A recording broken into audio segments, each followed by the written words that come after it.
Hello everyone, I hope I get reception here.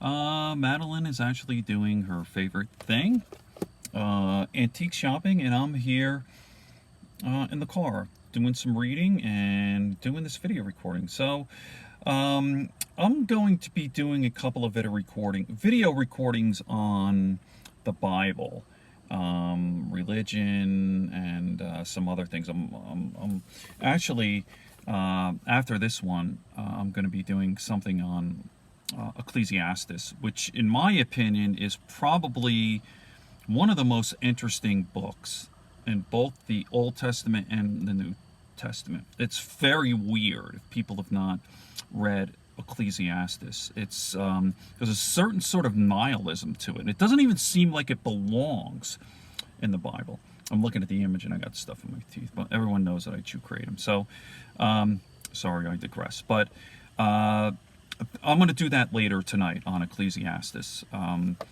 But for now, I just want to pose this question. How many of you out there who are watching this have read the Bible in its entirety? Old Testament and New Testament. So how many books are there? Let me just Google this. I should have had this ready. But there are, how many books in the Old Testament? Old Testament books, the number of books. And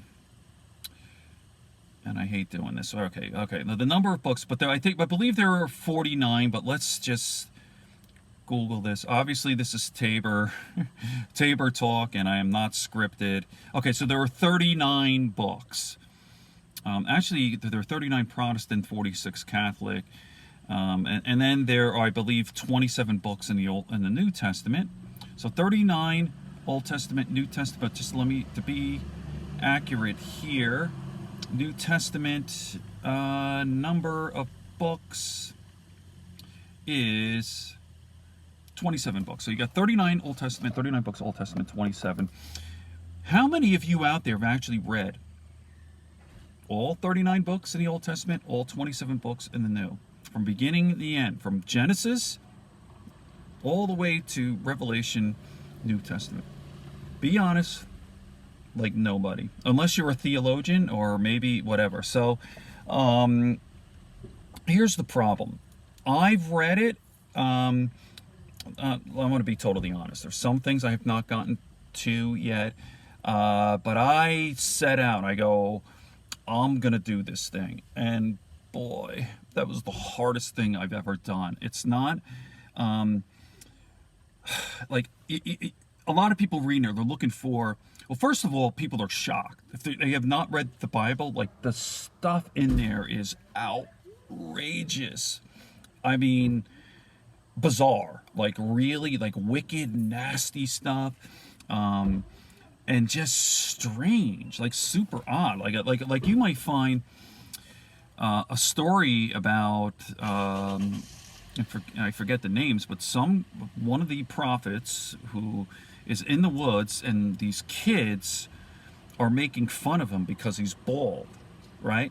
And God gets pissed because the kids are being disrespectful, and God has a bear eat them and maul them. Like, do people know about this story? Okay, so when you start reading, there are a lot of these stories, but that's not what makes it hard to read. Those, actually, I like those stories because they're kind of fun and they're like bizarre. Like, what the hell?